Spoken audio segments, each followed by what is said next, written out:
Hello everyone, तो ये video है MS वर्ड पार्ट 3 ट्यूटोरियल। अगला ये जो ट्यूटोरियल है थर्ड पार्ट है और इसमें मैं आपको पिछले मेनू में मैंने होम मेनू बताया था। अब यहाँ पे मैं आपको इंसर्ट मेनू के बारे में बहुत सारी चीज़ें बताने वाला हूँ।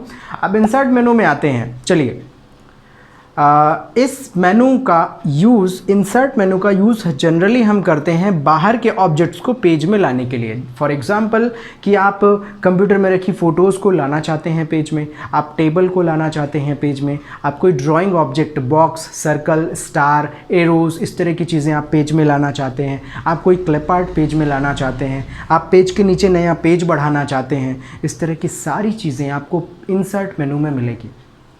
देखिए, मेनू का मीनिंग समझिए, रटने की कोशिश मत करिए। आप समझिए कि कौन सा मेनू किस लिए यूज़ किया जाता है। जो होम मेनू है पहला वाला, उसका यूज़ हम जनरली फॉर्मेटिंग के लिए करते हैं। मतलब टेक्स्ट को कितने अच्छे तरीके से आप सजा सकते हैं, अच्छा फॉर्मेट आप दे सकते हैं, उसके लिए पूरे टूल्स आपको होम मेनू में मिलेंगे। इंसर्ट मेनू का यूज़ हम पेज में कोई भी नया ऑब्जेक्ट लाने, नया ऑब्जेक्ट जोड़ने के लिए करते हैं। बगल में पेज लेआउट मेनू जो आ रहा है, इसका यूज़ पेज से रिलेटेड सेटिंग्स में बदलाव करने के लिए करते हैं। और मोस्ट इंपॉर्टेंट, आपका होम, इंसर्ट और पेज लेआउट मेनू आपसे बहुत अच्छे से बनना चाहिए, तभी आप MS वर्ड में एक्सपर्ट नॉलेज रख पाएंगे या एक्सपर्ट कहलाएंगे। इसके बाद के मेनू कुछ स्पेशल वर्क्स के लिए यूज़ किए जाते हैं। अगर उसमें आपको कम नॉलेज है तो भी कोई प्रॉब्लम नहीं है, कोई इशू नहीं है। लेकिन MS वर्ड में होम मेनू, इंसर्ट मेनू और पेज लेआउट मेनू, इनका नॉलेज आपको बेहतरीन और बहुत अच्छे से कोर लेवल पे होना चाहिए, तभी आप अच्छा काम कर पाएंगे। तो चलिए, मैं ज़्यादा देर ना करते हुए शुरू करता हूँ। MS वर्ड में इंसर्ट मेनू में सबसे पहले जो शुरू में है, इसमें अलग अलग ब्लॉक्स हैं। पहला ब्लॉक जो है वो पेजेस का है। जो पहला वाला जो ब्लॉक आपको दिखाई दे रहा है यहाँ पे, उस पेज वाले ऑप्शन में आपको मिलेगा कवर पेज। ठीक है, कवर पेज का यूज़ हम करते हैं। सपोज आप कोई असाइनमेंट बना रहे हैं, आप कोई प्रोजेक्ट बना रहे हैं, उसमें आपको फ्रंट पेज डिज़ाइन करना है, जिसमें आप अपना नाम, स्कूल कॉलेज का नाम और नीचे सबमिटेड बाय और बॉर्डर लगाना है, अच्छा सा डिज़ाइन देना है। तो ऐसा आपको बना बनाया सैम्पल मिलेगा कवर पेज में। ये देखिए, आप इसमें क्लिक करेंगे, इतनी सारी डिज़ाइन मिलेगी। किसी भी एक डिज़ाइन को क्लिक करिए, आपके सामने कवर पेज बना बनाया आ जाएगा। इस कवर पेज में आपको क्या करना है, आपको अपनी इच्छा अनुसार कंटेंट डाल देने हैं। बस हो गया, मिटा करके आप अपना कंटेंट डालिए, बना लीजिए, सेव हो गया। बस इतना ही करना है। इसके बगल में आपको मिलेगा पेज ब्रेक और मिलेगा ब्लैंक पेज। तो दोनों ही ऑप्शन, ब्लैंक पेज और पेज ब्रेक, पेज लाने के लिए, यानी इस डॉक्यूमेंट के नीचे नया पेज जोड़ने के लिए यूज़ किए जाते हैं। माइनर सा डिफरेंस है दोनों में, जो कि मैं आगे एक्सप्लेन करूंगा आपको। फिलहाल इतना ही जानिए कि ब्लैंक पेज दबाया और इसके नीचे एक नया पेज आ गया।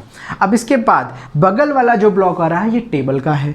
आप अपने डॉक्यूमेंट में कोई छोटा सा टेबल बनाना चाहते हैं, तो इसमें जाइए, देखिए टेबल में क्लिक करना है। जैसे ही क्लिक करेंगे तो ये बॉक्सेस दिखाई देंगे, इसमें से कॉलम आपको चुनने हैं। तो बगल के बॉक्सेस की तरफ बढ़ेंगे तो आपके कॉलम डिसाइड होंगे और नीचे बढ़ेंगे तो रोज डिसाइड होंगी। मान लीजिए 4 इधर लिया, 4 इधर लिया, तो ये टेबल तैयार हो गई। यहाँ पे स्क्रीन में आपके सामने 4 बाई 4 मतलब 4 कॉलम और 4 रो की एक टेबल तैयार हो गई है। और इस टेबल में अब आप अपना कंटेंट लिख सकते हैं। अच्छा, टेबल आ जाने के बाद ये जो कॉलम्स आपको दिखाई दे रहा है, इसमें जो खड़ी लाइन है, उस लाइन को आप पकड़ें और खिसकाएं तो टेबल की रो जो है वो चौड़ी और सकरी, मतलब उसके बीच का विड्थ कम ज़्यादा हो सकता है। ऐसा ही रो की कंडीशन में है। जो आड़ी लाइनें हैं, इन लाइन को पकड़ के आप ऊपर नीचे खिसकाएंगे तो रो की हाइट भी बढ़ सकती है। तो ये है टेबल को यूज़ करने का तरीका। अच्छा, टेबल में चूंकि हम आ गए हैं, तो टेबल में थोड़ा सा टिप्स और दे दूं आपको मैं। इस टेबल में जब आप टेबल को ले आते हैं, तो लाने के बाद जैसे ही टेबल में क्लिक करेंगे, ऊपर टेबल की टूल बार आ जाएगी। दिखाई दे रही है आपको?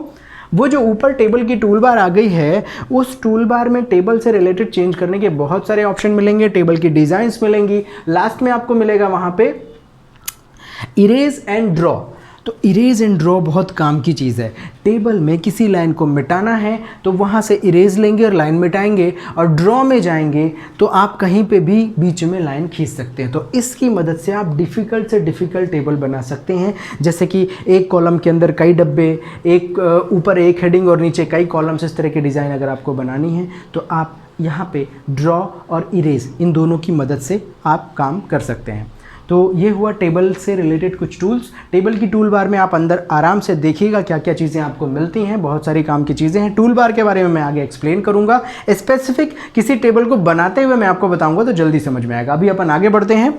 यहाँ पे टेबल के ठीक बगल में आपको मिलेगा पिक्चर। पिक्चर ऑप्शन का यूज़ हम करते हैं अपने कंप्यूटर में जो भी फोटोज़, यानी आपकी फ़ोटोज़ जो रखी हुई हैं उन फोटोज़ को आप पेज में लाना चाहते हैं तो पिक्चर ऑप्शन में जाइए, एक बॉक्स खुलेगा, यहाँ से आपको ब्राउज़ खुल गया, यहाँ से आपको अपने कंप्यूटर के फोल्डर्स में जाना है, ड्राइव्स में जाना है, जिस भी ड्राइव के अंदर वो फ़ोटोज़ रखी हैं वहाँ जाइए और जैसे ही ओके करेंगे तो पेज में फ़ोटो आ जाएगी। फ़ोटो आने के बाद आप फ़ोटो को रीसाइज़ और चेंजेस कर सकते हैं, वो पिक्चर की टूल बार से हो जाएगा। इसके लिए भी मैं अलग से एक ट्यूटोरियल बनाऊंगा जिसमें आप स्पेसिफिक आपको बनाने का पूरा प्रोसेस बताऊंगा। इसके बाद आपको मिलेगा clip art. Clip art option use किया जाता है, ये प्री इंस्टॉल हमारे कंप्यूटर के सॉफ्टवेयर के अंदर प्री इंस्टॉल कुछ क्लिप आर्ट्स होते हैं जिनको हम पेज में ला सकते हैं। फॉर एग्जाम्पल जैसे ही क्लिप आर्ट में क्लिक करेंगे, राइट साइड में आपको एक ब्लॉक इधर पे दिखाई देगा जिसमें नीचे 3 ऑप्शन आते हैं, इसमें से आपको ऑर्गेनाइज क्लिप ऑप्शन लेना है। अच्छा, इसके अलावा अगर ऊपर जो दिखाई दे रहा है वहाँ पे सर्च बार में आप लिखेंगे कि मुझे क्या ढूंढना है तो वो चीज़ आप लिखिए और सर्च कीजिए, वहाँ पे आ जाएगा। इनफैक्ट अगर नहीं आ रहा है, मान लीजिए ऐसा हो रहा है कि वहाँ पे वो चीज़ नहीं आ रही है, तो आपको क्या करना है, आपको नीचे ऑर्गेनाइज क्लिप में जाना है। ऑर्गेनाइज क्लिप में क्लिक करते ही ये बॉक्स आपके सामने आएगा। इस बॉक्स में आपको क्या करना है, यहाँ पे आपको सर्च करना है, ये कैटेगरीज में किसी भी एक कैटेगरी में क्लिक करिए, ये आ जाएगा डिज़ाइन। इसमें से कोई भी ऑब्जेक्ट उठाइए, पेज में ले जाइए या कॉपी करके पेज में पेस्ट कर दीजिए, दोनों ही कर सकते हैं। तो इस तरीके से आप पेज में क्लिप आर्ट का यूज़ करेंगे ला करके। बगल में आपको मिलता है शेप्स। शेप्स के अंदर आपको बहुत सारी डिज़ाइनें मिलेंगी। फॉर एग्जांपल जैसे ही आपने शेप्स में क्लिक किया तो ये देखिए यहाँ पे बहुत सारी डिज़ाइन मिल रही है। इनमें से कोई भी एक डिज़ाइन आप चूज़ करिए, कोई भी एक ऑब्जेक्ट चूज़ करिए, क्लिक करने के बाद पेज में आके ड्रॉ कर दीजिए, आपके पेज में वो शेप बन जाएगा। तो यहाँ पे आपको बहुत सारे शेप्स मिलते हैं और शेप बनाने के बाद किसी शेप में चारों तरफ जो पॉइंट आते हैं उसमें एक येलो पॉइंटर आता है। तो येलो पॉइंट क्या करता है, येलो पॉइंट की मदद से आप उस शेप को और नया शेप दे सकते हैं, याद रखिएगा। और ग्रीन पॉइंट जो होता है वो उस ऑब्जेक्ट को रोटेट करने के लिए यूज़ किया जाता है। ओके, अब आगे बढ़ते हैं। शेप्स के ठीक बगल में आपको मिलता है स्मार्ट आर्ट। स्मार्ट आर्ट का यूज़ हम करते हैं आपके जो भी प्लानिंग्स हैं, आपकी इच्छानुसार इसमें बहुत सारे शेप्स मिलते हैं। जैसे कि आप किसी टॉपिक को ब्रांच वाइज समझाना चाहते हैं, किसी टॉपिक को प्रोग्रेस वाइज समझाना चाहते हैं, आप कोई असाइनमेंट बना रहे हैं, प्रोजेक्ट बना रहे हैं, वहाँ पे आप अपनी प्रोग्रेस को किसी चित्र द्वारा समझाना चाहते हैं, किसी पिक्चर द्वारा समझाना चाहते हैं, तो इसके लिए बहुत सारी डिज़ाइन आपको मिलती है। किसमें, स्मार्ट आर्ट में। स्मार्ट आर्ट में जाइए, स्मार्ट आर्ट में जाने के बाद आपको ये डिज़ाइन बहुत सारी मिलेगी। ये एक बॉक्स खुल गया आपके सामने, इस बॉक्स के अंदर आपको बहुत सारी डिज़ाइन मिल रही है। हमारी आवश्यकता के अनुसार जो भी डिज़ाइन हमको मैच कर रही है उसको लें, पेज में ले आएँ और उसके बाद उसमें हम अपना कंटेंट लिख दें, डिज़ाइन आपको बना बनाया मिलेगा। तो स्मार्ट आर्ट का यूज़ आप प्रोजेक्ट्स वगैरह तैयार करने में बहुत अच्छे से कर सकते हैं। इससे आपका जो प्रोजेक्ट और असाइनमेंट है वो बहुत अट्रैक्टिव और बढ़िया दिखेगा। असाइनमेंट स्मार्ट आर्ट के ठीक बाद में अपन बढ़ते हैं चार्ट की तरफ। चार्ट का यूज़ हम करते हैं किसी भी ऑब्जेक्ट को नंबर्स और कैलकुलेशंस के हिसाब से उसकी प्रोग्रेस बतानी है। फॉर एग्जांपल ये होता है चार्ट। तो चार्ट आप जैसे ही क्लिक करेंगे तो बगल में एक्सेल शीट खुल जाएगी, एमएस वर्ड इधर और इधर एक्सेल। यहाँ पे एक टेबल बना मिल रहा है। इस टेबल में आपको क्या करना है, यहाँ के टेबल में आपको अपने हिसाब से नाम लिखना है, नंबर्स लिखने हैं और उसको क्लोज कर देना है। जैसे ही क्लोज करेंगे यहाँ पे आपको चार्ट बना बनाया मिलेगा। तो ये यूज़ है चार्ट का, यूज़ करके देखिएगा।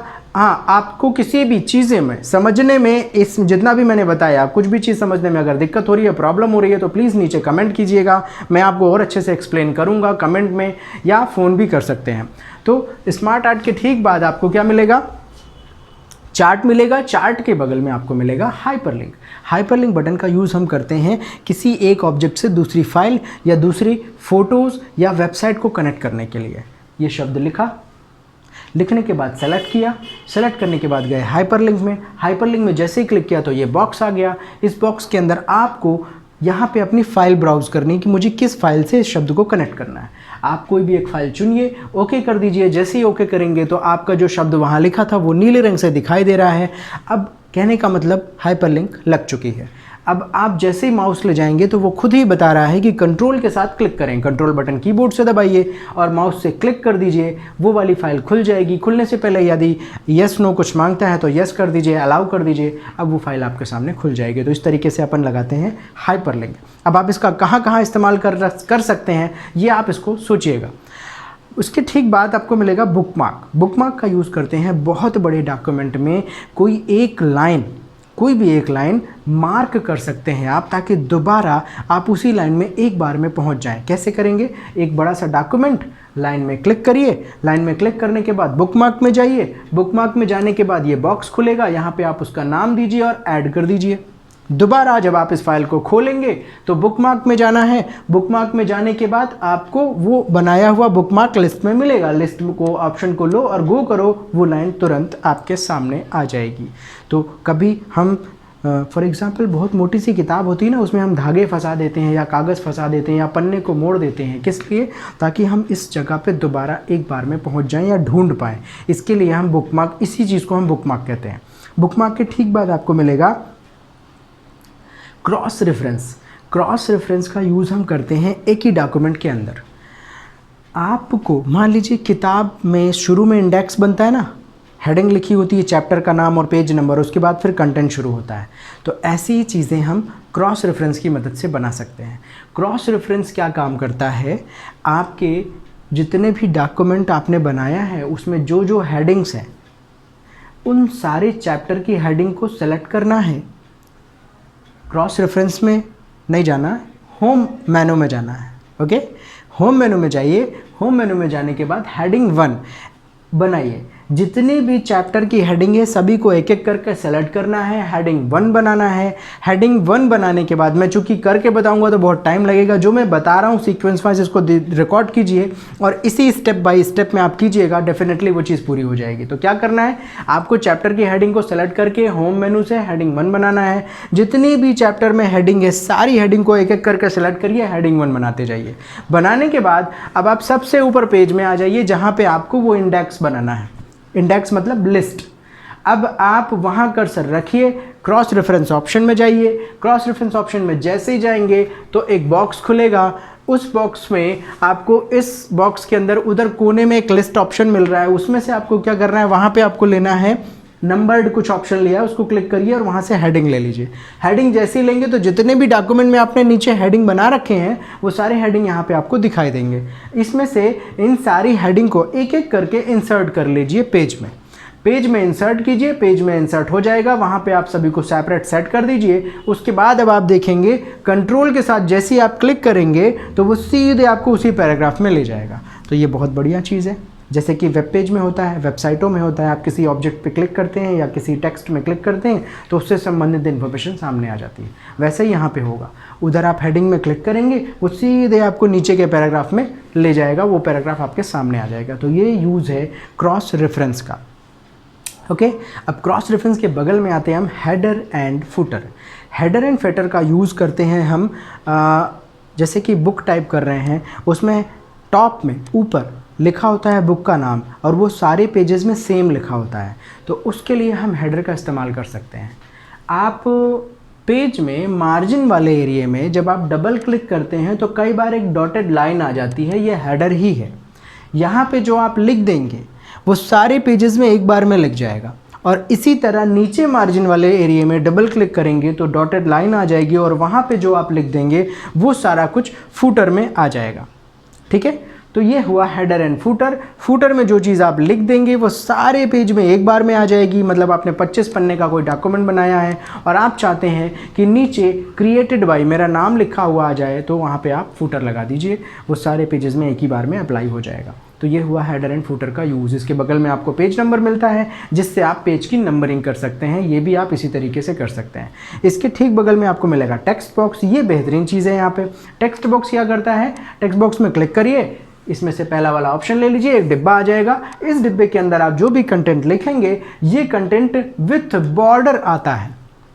मतलब आप चाहते हैं कि एक बॉक्स हो जिसके अंदर हेडिंग लिखी हो, तो ये आप टेक्स्ट बॉक्स में कर सकते हैं। और इसका दूसरा फ़ायदा, आप इसका बॉर्डर पकड़ के कहीं भी मूव कर सकते हैं। इसका डब्बे का साइज़ बड़ा छोटा कैसा भी कर सकते हैं, इसके अंदर फिल कलर भी कर सकते हैं। तो ये है टेक्स्ट बॉक्स का फ़ायदा। इसके बगल में क्विक पार्ट्स बहुत ज़्यादा काम का नहीं है। उसके बगल में है वर्ड आर्ट। वर्ड आर्ट जो है, आपका जो भी टेक्स्ट है उसको आप हेडिंग बनाना चाहते हैं, मोटे मोटे अक्षरों में विथ आउटलाइन लिखना चाहते हैं या शैडो के साथ लिखना चाहते हैं, तो ऐसी सारी डिज़ाइन आपको मिलेगी वर्ड आर्ट में। वर्ड आर्ट से बनाया गया लिखा गया टेक्स्ट एक ड्राइंग की तरह होता है, जिसे आप किधर भी ऊपर नीचे या दाएं बाएं खींच के चौड़ा या लंबा बड़ा छोटा कैसा भी साइज़ दे सकते हैं और कोई भी किसी भी तरह का कलर फिल कर सकते हैं, उसमें आउटलाइन लगा सकते हैं, उसमें शेडो लगा सकते हैं। तो ये है वर्ड आर्ट का यूज़। वर्ड आर्ट के ठीक बगल में आपको मिलता है ड्रॉप कैप। ड्रॉप कैप का यूज़ हम लोग करते हैं पैराग्राफ का पहला अक्षर बड़ा करने के लिए। पैराग्राफ का जो फर्स्ट लेटर है वो बड़ा करने के लिए हम लोग ड्रॉप कैप का इस्तेमाल करते हैं। फॉर एग्जांपल, आपने मैगजीन्स में देखा होगा, फर्स्ट लेटर बड़ा सा लिखा होता है और बगल में छोटे छोटे छोटे अक्षरों में सारी चीज़ें लिखी होती हैं। तो ये बनता है ड्रॉप कैप से। ड्रॉप कैप के बगल में सिग्नेचर लाइन, ये कंप्यूटर को या आपके सॉफ्टवेयर को ऑनलाइन कनेक्ट करने के बाद ही काम करेगा, ये हर वक्त काम नहीं करेगा। इसके बाद आपको मिलता है date and time. Date and time का मतलब है कंप्यूटर में जो भी डेट और टाइम अभी दिखा रहा है वही डेट और टाइम आपके पेज में इंसर्ट किया जा सकता है इस ऑप्शन की मदद से। डेट एंड टाइम के बाद आपको मिलेगा ऑब्जेक्ट। ऑब्जेक्ट का यूज़ है किसी दूसरे प्रोग्राम में बनाए गए कंटेंट को आप पेज में लाना चाहते हैं तो आप ऑब्जेक्ट का यूज़ कर सकते हैं। जैसे कि आप पेंट प्रोग्राम में ड्राइंग अच्छे से बना लेते हैं या साइन करके यहाँ लाना चाहते हैं तो आप ऑब्जेक्ट में जाइए, इसमें से आप चुनिए या फोटोशॉप या पेंट कोई भी प्रोग्राम में घुस जाइए, वहाँ से ऑब्जेक्ट बनाइए और पेज में ले आइए। ये इसके बाद आपको मिलेगा इक्वेशन। इक्वेशन ऑप्शन जो आपको वहाँ किनारे में दिखाई दे रहा है, इक्वेशन ऑप्शन का यूज़ हम करते हैं मैथमेटिकल फॉर्मूले लिखने के लिए। जैसे अंडर रूट, उसके अंदर टेक्स्ट, उसके बटे में फिर नीचे टेक्स्ट अपॉन में, और ब्रैकेट, ब्रैकेट के अंदर स्क्वायर, स्क्वायर के ऊपर फिर स्क्वायर, फिर ब्रैकेट, मतलब बहुत डिफ़िकल्ट चीज़ें। इस तरीके से मैथमेटिक फार्मूले या मैथमेटिक क्वेश्चन या सॉल्यूशन लिखने के लिए हम लोग इक्वेशन का इस्तेमाल करते हैं। इसके लिए अलग से मुझे एक छोटा सा वीडियो बनाना पड़ेगा, तभी वो समझ में आएगा। इसके बगल में सिंबल ऑप्शन मिलेगा आपको वहाँ लास्ट में। तो वो जो सिंबल ऑप्शन है, कीबोर्ड में जो टेक्स्ट और जो अक्षर नहीं होते हैं वो हम सिंबल ऑप्शन में जाके ढूंढ करके ला सकते हैं।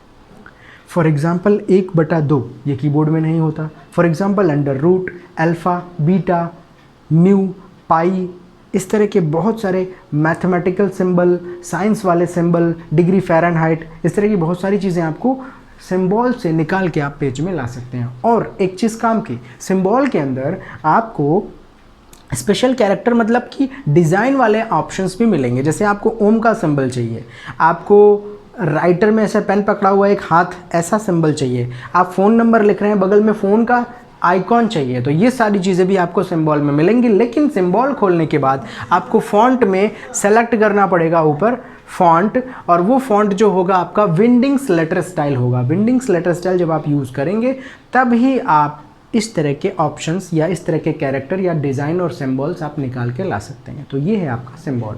तो इस तरीके से आपका इंसर्ट मेनू पूरा का पूरा कंप्लीट हुआ।